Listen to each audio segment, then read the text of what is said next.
Hey, everybody, welcome to another episode of the Property Pros Podcast. I'm Mark Goldwich. I'm Peter Laframboy. We're public insurance adjusters in Jacksonville, Florida, but interested in all things property. Today, we have Nick Valladeres. He is a realtor with Coldwell Banker Realty in Miami, Florida. Nick, take a couple of minutes, tell us about yourself, Coldwell Banker, and what you're all about. Definitely, guys. All right. So I've been a realtor since 2018. I actually grew up in the real estate industry because my father bought a lot of property in the 80s and the 90s. So I've been managing property since I was about 15 years old, believe it or not, in Hialeah, which is probably the most cutthroat market of, I think of Miami-Dade County, in my opinion. If you can survive there, you can survive pretty much anywhere. And so I got into real estate after working in healthcare, obviously because my family kind of dragged me into that. In 2018, because I just saw this big opportunity that the market was just shifting. I saw Miami was kind of growing big, and then it really blew up after the pandemic. So it's just been a crazy whirlwind of just events. Usually we think about real estate, it's been pretty static, especially in Florida, like the last 20 years. Prices have been pretty much the same, right? That's kind of the way that I think about it. And in the last 2 years, because of the of COVID and all that, everything's just blown up, and it's been like a bizarre market. It's something that's just, I don't know, it's unique, I think. And I like what I do, because it's dynamic. No one deal's the same. Everything's a challenge. And I think if you're going to be successful as a realtor, you have to be very good at what you do. Tell us about anything about Coldwell Banker that drew you to them. So I actually when I first started, I worked for very small boutique brokerages, which had, they had very good commission splits, but they didn't give you any support. Luckily I had the background that I had owned property and done leasing and all that. So I had a little bit of knowledge, but I didn't really know much about the residential side of real estate, especially sales and all that. Basically, I think after like the last, I want to say towards mid 2021, the market got pretty slow because no one was selling their houses, and you had all these buyers. You had all these people that wanted to buy, but how are you going to serve them?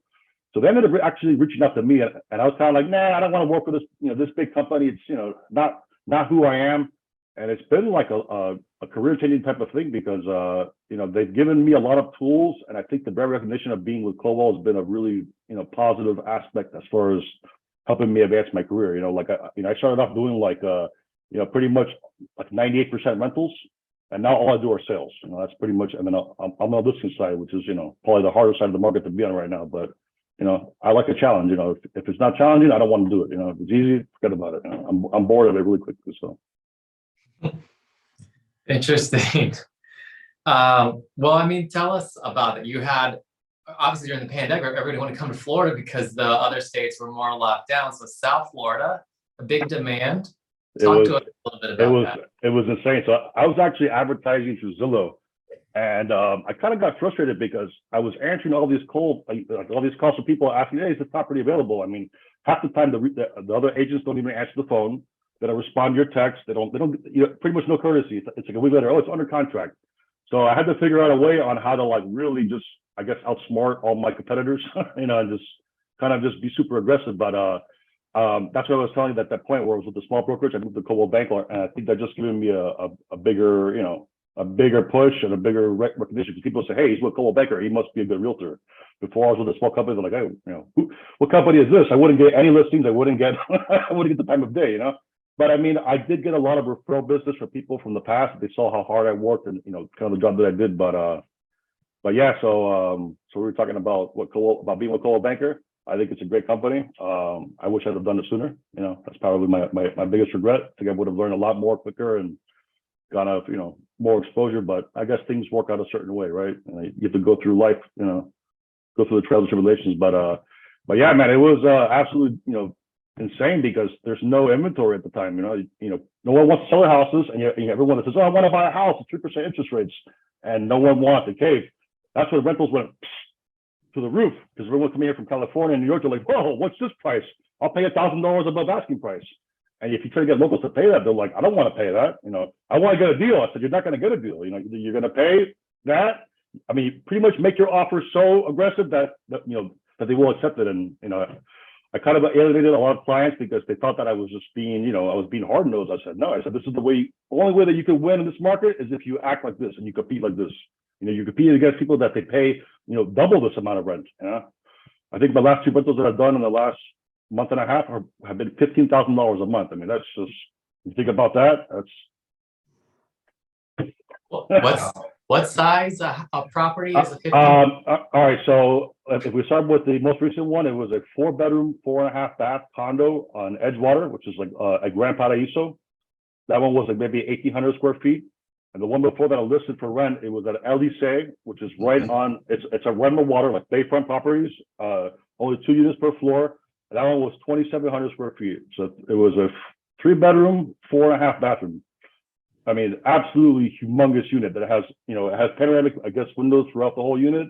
And you have bay view, and then you have also sunset view, which not many units have that as far as condos go. So that area right there is like blistering hot, and probably like, I want to say it's probably the most demanded area in Miami. And that's why those prices are like that.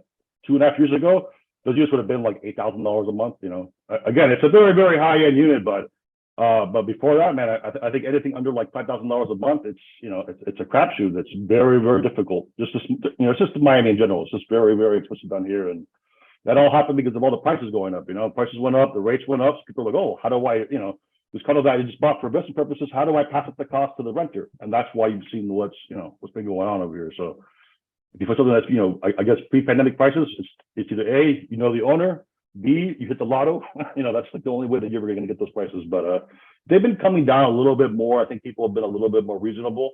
Like I think on the one for LEC, I was asking $15,800 a month. They offered 15. You know, and you know, we were like, all right, so do we keep it empty for 2 months? I mean, losing that much money a month, it's, you know, it's kind of a big deal. But and also that one was kind of hard to price because I had maybe one rental comp the last 3 months. So you have to like figure out what's the price, you know, the going price over here. But yeah, man, it's a wild, wild west down here. Yeah, and I don't see it getting any cheaper. You know, Right. I'm sorry. So we're beyond the pandemic now, and we're recording this in December 2022. Interest rates for many months have been going up. And how has that impacted your work? So it's been a good thing, I guess, for the clients that I alienated that wanted to buy, because now prices have been going down. But at the same time, you have what I call FOMO sellers, which are a fear of missing out, that they're all rushing to sell right now. And I was just like, you should have sold when the rates were at 3%. That's when you were going to get the most money. And you know, so we're putting things on the market. Luckily, a lot of my clients that put things for sale are very reasonable, and they understand the situation of what's going on. But it's kind of a lockout because there's still no foreclosure. So there's no more foreclosures going on right now at the moment. That's like been like a big problem, and there's no inventory. So you have this, you know, situation where people want to sell, but there's nothing to buy, and you know, and vice versa. So right now, the whole luxury market, I think anything above $1 million has been on fire because so a lot of people don't know this, but I think it's above $647,000. If the loan amounts like that amount or higher, still 5%, which is kind of like a weird thing, you know. So if you're below that, you're still paying the 7.5%, 8% of whatever they're charging right now as far as the lenders go. So that's another little bit interesting. That's why you've been seeing the rental, you know, the luxury market go to the roof, and then, you know, I think below that's been kind of stagnant.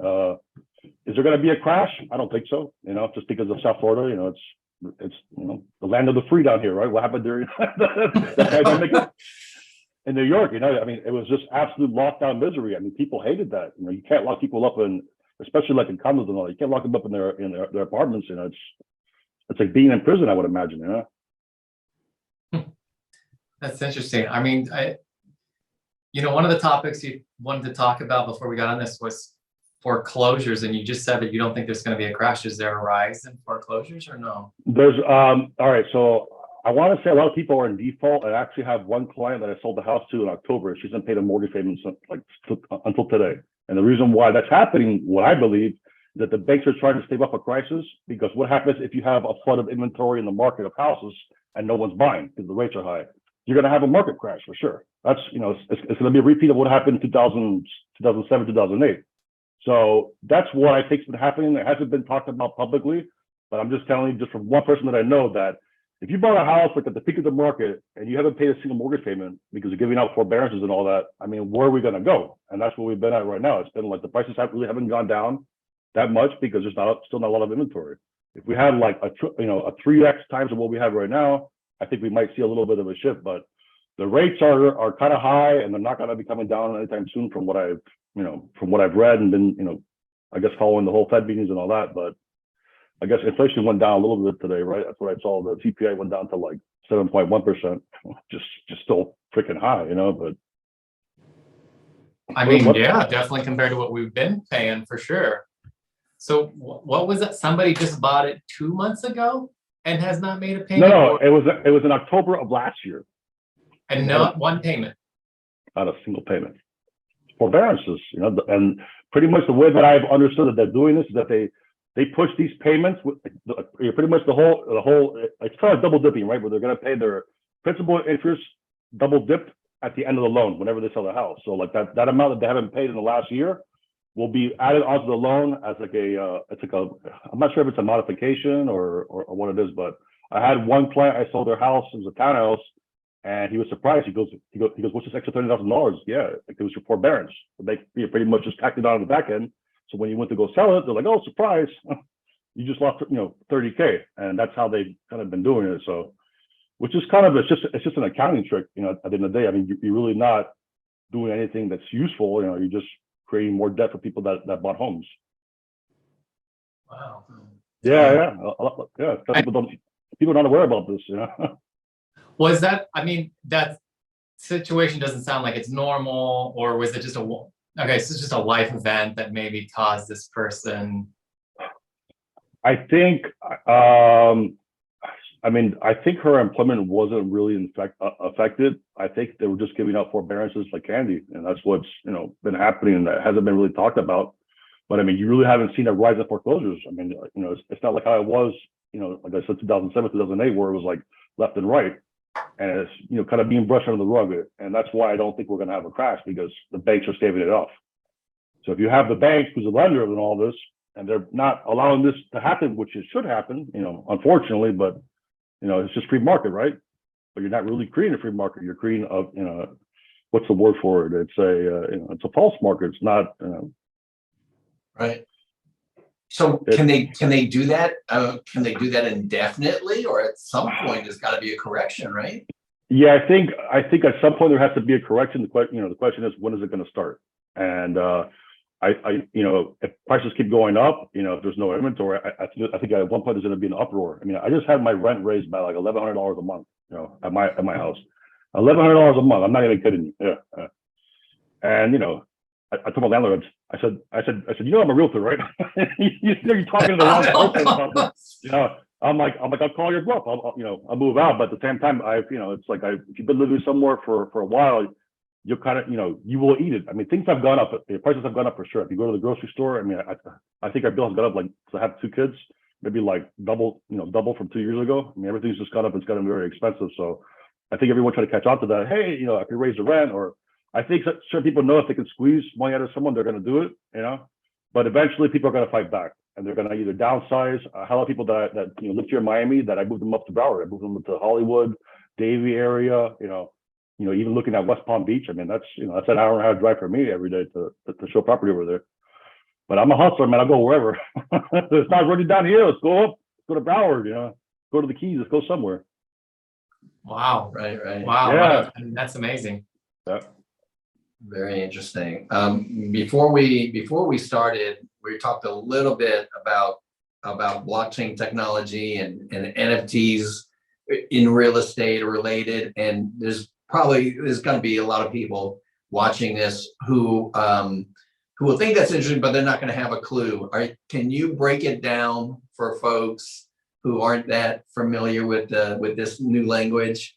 Sure, definitely. So NFT is a non-fungible token. I want to say the standard contract, which is built off the Ethereum blockchain network. So you have, I guess in crypto, you have the 2 main ones. You have Bitcoin, and then you have Ethereum, right?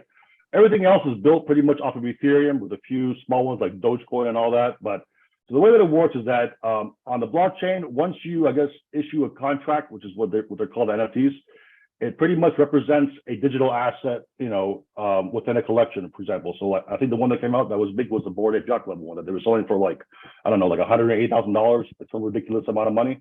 And the reason why those were a big deal is because there was very limited supply of them, right? There's only 10,000. There will only be 10,000 of them, but every one of them is unique. And if you look at like real estate, right? I mean, every property is really, unique. you might have houses that are built with the same design, but they're not always the same. The lot might be smaller. It might face west. It might face east, and that's kind of what I see would be a good application for blockchain. Especially just I guess making things more simpler. I mean, even me as an agent, right? So if I want to make an offer on a property, I talk to the clients back and forth, text, email. All right, so what do you want to offer the property? Oh, I want to get a deal on it, but it's not going to sell for that. Anyways, we kind of go through the whole process. I sit there and I type into a PDF document, which is pretty much like a more advanced form of a typewriter, putting in this offer. Then I have to send it off to someone else to sign it. Then I have to basically email it to the listing agent, and I have to run it by the owner. It's just so many processes that I think that could be, I guess, eliminated using NFTs. Because if you have this one thing that represents this, this parcel, right? I'm not sure you guys said you're at Jacksonville, right? That's where you're located. So like your folio number for your property, that could be your NFT ID, right? And that would represent your property. So you could actually make bids on it, sell it, rent it out. And really, I mean, you make things very transparent. So it's something about the rentals. I send one offer and they say, well, I have 15 offers. I mean, how do I know if that's true or not? I can't verify that because whatever is pretty much what they just telling me. So, but if you have like an open bid system that people can see, hey, there's 100 bids on this property, and this is what the market price is, I think we would get a better idea of what value is really actually at. And, that's a very abstract concept, but it's just, something that I thought about. I said, hey, like, how can I use blockchain to solve my problems, to make my job easier, and, it's very frustrating that you put an offer in that the client thinks is good and it doesn't hit because, I think I had one guy, we offered like $400 above, it was like a $4,000 a month apartment, we offered $4,400. Some guy paid the whole year up front. I mean, how do you compete with that? That makes it very, very difficult, So that's where I see blockchain, that even though they've pitched it as, oh, it's this dark web thing that's used to buy drugs and, and for sex trafficking, it's not really about that. It's actually very transparent. It just, it's just complicated. It's almost like, think about like the internet when it came out, right? Did people understand the internet, what it was going to be and what you could do with it? It was all like, I use the yellow pages, that's how I'm going to find my you got to do my roof, and that's the way that I think about it, just the way that I grew up. I was born in '85, so I saw the whole transition from like not having cell phones to having landlines. I used to ride bike all over Miami. Nowadays you can't do that. It's too wild over here. So, I mean, I've never used the blockchain or NFT. Have you? So, No. Am I understanding like somebody says I have 15 offers, you can see what every one of those offers are? It's totally transparent. So one of the biggest marketplaces is called OpenSea. I guess it's OpenSea.io. And so say you look up Bored Ape Yacht Club, right, which is the collection of that one of the apes that worth like $100,000. You could see every bid. I mean, you'll see like 20 bids of it, and it's all real time. It'll say, oh, this expires whenever. You don't know who's buying it though, because it's pretty much masked by people's I guess their wallet addresses, or what they use as called ENS domains, which you can buy to kind of, I guess, wipe out your wallet address. But you don't know. It's a totally blind auction market, right? And that's how they work. So it's determined by whatever they're willing to pay. And again, with the NFTs, you have a collection where it's a finite number, right? So it's like 10,000 of these apes. But you might have one that's ranked number one because it has all these rare qualities, right? So might have a gold chain, I know it sounds stupid, but bear with me, right? It might have a gold chain, it might have, a pair of glasses that might, have a different color background. And that's how they work it. So they say, all right, out of 1 to 10,000, this one's ranked number one, therefore it's worth the most. If you think about real estate, right? What's worth the most as far as, houses go? A waterfront house, right? On the ocean that has an unobstructed view, with a big lot, 4+ bedrooms. And that's the way that I think that it could be done. But you have to have one system that's going to be unified. And that's why I was saying Ethereum, which I think is going to be the future of all this, because pretty much you have it's almost like cloud computing, where you have these contracts and they can actually do preset things that they can't be altered. You can't hack them. You can't, it's probably one of the most secure of the blockchains that exists. Well, I mean, for the sake of our audience, let's just keep it even more simple. So we put a house on an NFT exchange to sell it. Correct. And there's offers made. So I want to make an offer on that house, and I can read what the other offers are so that I could better it. Correct. Absolutely. Does this eliminate real estate agents?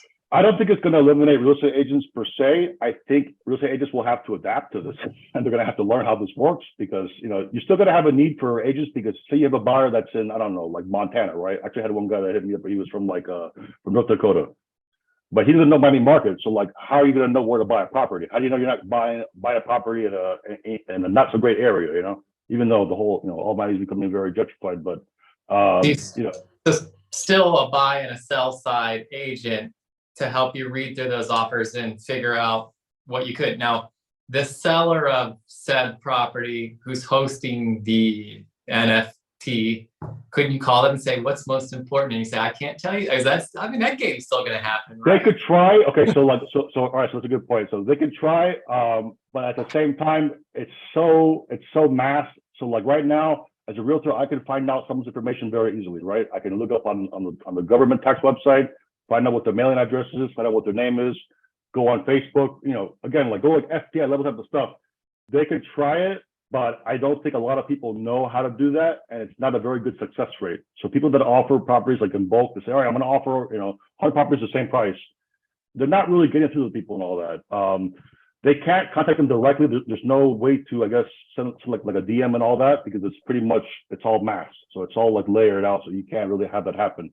In the future, I'm sure that they would try to do it. But I mean, if you're a seller, why would you want to cut a deal with someone if you can see, clearly what they're bidding on your property? I mean, I think there's many ways that you can actually determine a value the property based upon that. If it was bidding the same zip code, for this, amount per square foot, I think you would know, what the value of the house is. And that's just how it works for us. I mean, So what stops the seller from either creating multiple fake buyer accounts or having a relative in another state put an offer in, and you're trying to drive up, the price, and you have all these, you can have all these fake offers? How does blockchain fix that?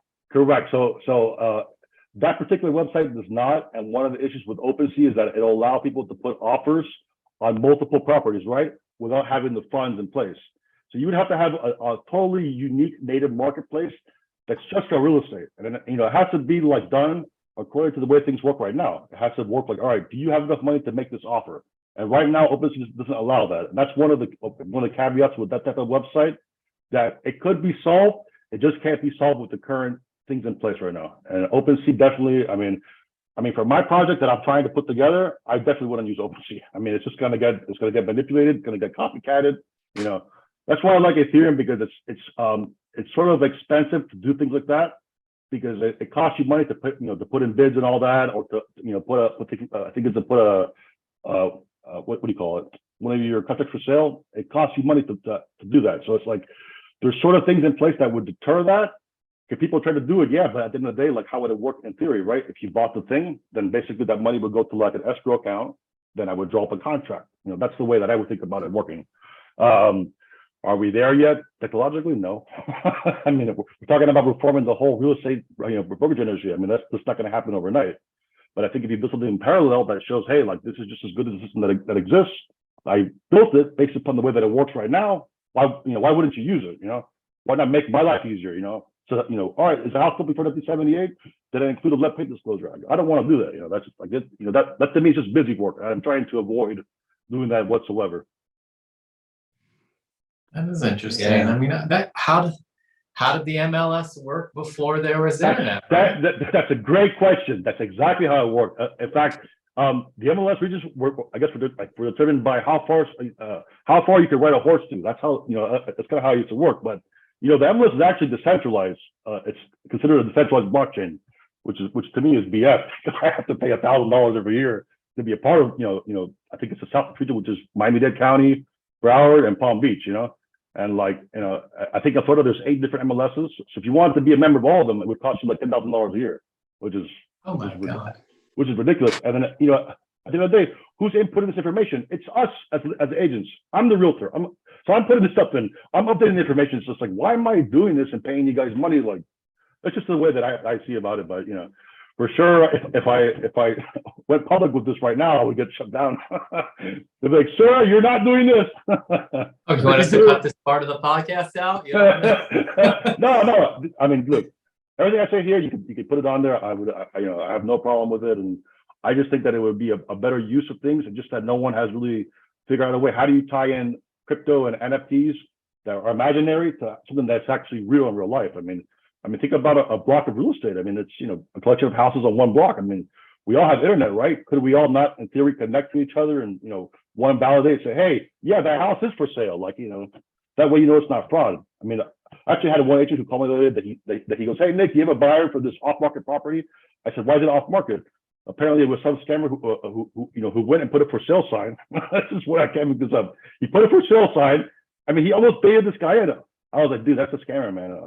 I'll tell you how I know. If you look up, look up the owner, see if it's a guy, reverse look up the number. I think it was like a Google voiceover number or something like that. And I was just like, I mean, there's so many things that you could avoid. I mean, down here, especially rental scams.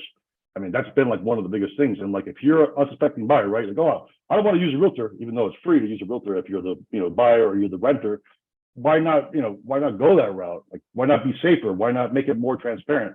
Because right now it's not transparent. I think, in fact, in August, some guy changed his name on Sunbiz. Did you hear about this? He changed basically the old owners' names of the properties that were all owned under some corporation. He made himself the CEO, mortgaged the properties, and sold them. And this all happened like within like a certain period of time that they didn't catch on to it until like, I don't know, 6 months later on. It was in Sarasota, that's where it was. And this guy cashed out. Are they going to catch that guy? No, because of the way that things work right now. I mean, if someone can go online and change your name as the CEO for property that you own, and then pull out mortgages and then sell a property, I mean, that just shows you, some of the other places, it's not in gear from, kind of what we have today. And I'm sure for you guys, as far as being adjusters and insurance, like there's so many things that go on in the industry that you can just, poke holes at and say, hey, why is it this way? Like, why did you pay this on one claim, but not the one that was right next door to it? Like, why is it like that? And, that's because of misinformation. People don't have full information. And that's what I like about blockchain. I think it's a good future technology. It would probably be like the next thing. That's why it's called Web3, right? Because you have Web 2.0, what we have right now, kind of how we're talking right now on Zoom. And then, you have Web 3, which is going to be the next phase, which is, all right, how do I tie, this iPhone is, making an NFT, this, if I sell it, I know it's legitimate because it's, I can't sell it, but it's still a little bit abstract. And I try to figure out ways on how to make it very, very simple. It's almost like if you were to like, Xerox or scan your deed of your property and you put it online, that's kind of like what an NFT is on a basic standpoint, but how do you make sure it's, there to the property and all that? That's why I was going to say where you need realtors, right? Someone who's licensed, that they have to answer to some sort of, the FREC or whoever board that says, all right, you're doing your job properly. Like, all right, so is this property for sale? Can I get the keys in? Did escrow get fulfilled? Is the money in the account? All right, good. So here you go. So we haven't really gotten there yet, but they're working on it. It's been sort of a challenge. It's been fun. I like the industry. I think it's a great technology. Will it change overnight? Probably not. It's like insurance. Imagine if you guys didn't have to fight with the insurance companies like that. It was all done by smart contracts, so that if you put it, you put in a claim that this is, validated by someone else and say, yeah, that's how much it should be. You get paid out right away. Not wait 30. Was it like I think it's like 3 months you guys have to wait to get paid out? 90 days. If you're lucky, sometimes it might be 6 months, right? Yeah. Yeah. So like, does that make any sense, or like, is it still kind of like fuzzy? I mean, I guess like the best way to do it would be like showing you guys like an example of like an NFT or how it works. But I mean, people really haven't cracked the code on how to make a utility NFT, which is what we're talking about doing. Where it's like, all right, so hey, like I know that this is the token number for this NFT for this house, right? And I want to rent it out, even if it's not for sale. What if you put an offer for it? If you're a seller, what if you say, hey, this guy just offered me $1 million for my house that's worth $500,000? Who wouldn't accept that? Like at the end of the day. But again, I'm thinking like very abstract and very futuristic. Yeah, I mean, I guess maybe it's already being done with the images. I guess it can then go to smaller personal property or cars. Obviously, every absolutely, car is unique. It can be done with cars, and if somebody can figure out, a way to do that where you can't cheat the system. VIN number, right? Like Your VIN number, right? Isn't that what kind of identifies what your car is, and you can make sure, all right, this car was made this year. I know this is, based upon the whole Carfax, the miles report, and all that. And that's where you could use it. The only thing with that is that people can scratch out VIN numbers. I mean, there's always a way around things that they figure out a way how to do it. But I mean, that's just because of the way that it was created in the first place. That if anyone can just access it and read it and try to copy it. And that's really the whole challenge. But like, I mean, for houses, I mean, you can't change your folio number. Once that's set, that's it. You know, like your parcel of land doesn't change. Maybe your house might change. You know, you might add another bedroom or demo the house, you know, kind of renovate it and all that. And so I have like an idea of like how we would go about doing it, but it's sort of hard when you're like the only one with the idea. You're trying to like make it happen. And people just like, I don't understand it. I'm like, all right, let me just make it more simple, you know. How far away are we? From people I've talked to, they're saying we're at least like 5 to 10 years away from DeFi, which is like pretty much having a, you know, decentralized economy where you can do things like that. I think it might catalyze a little bit sooner.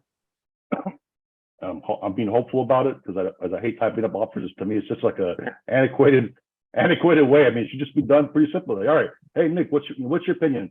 Is this house worth this? I don't think it's worth that. You know, don't pay that. I think it's, you know, it's being overbid, but there should be some sort of controls in place. But I mean, I think it's probably the best possible use for, I guess, you know, changing the industry that hasn't been changing in a long time. I mean, it's been like what, like 200 years. I mean, we still do things that are, you know, they've been put in place 200 years ago. I mean, chain of title was like a thing from like 1100 years ago. You know, it was like, all right, so this, you know, this land is represented by, you know, I think it's like rocks and sticks is what they called it. So if you have this, you know, X amount of rocks and sticks, you own this parcel. I mean, that's what you know, the basic foundation of it is. We appreciate your taking the time, Nick, to speak with us today. How can folks reach you if they want to chat with you personally, or they want to get with you at Coldwell Banker? Yeah, definitely. So my email is nick@nicksellsmiami.com. I'm not sure if you can put that on the screen. My Instagram is nicksellsmiami, and my phone number is 305-491-5593. Text is the best way because I get so many scam calls and people, you know, trying to sell me all types of stuff. It's all day long. It's like, hey, who's this? You know, it's like a call center, you know, sending me a text. But yeah, that's the best way to get a hold of me. Okay. All right. Great. Well, thanks again for taking the time, folks. If you're interested, we will have Nick's information on the screen. It's probably right there in front of you now. If you want to check out other episodes, you can find us at Property Pros Podcast on Facebook and YouTube. We'll see you next time. Thank you very much. All right, guys. Pleasure. Nice meeting you.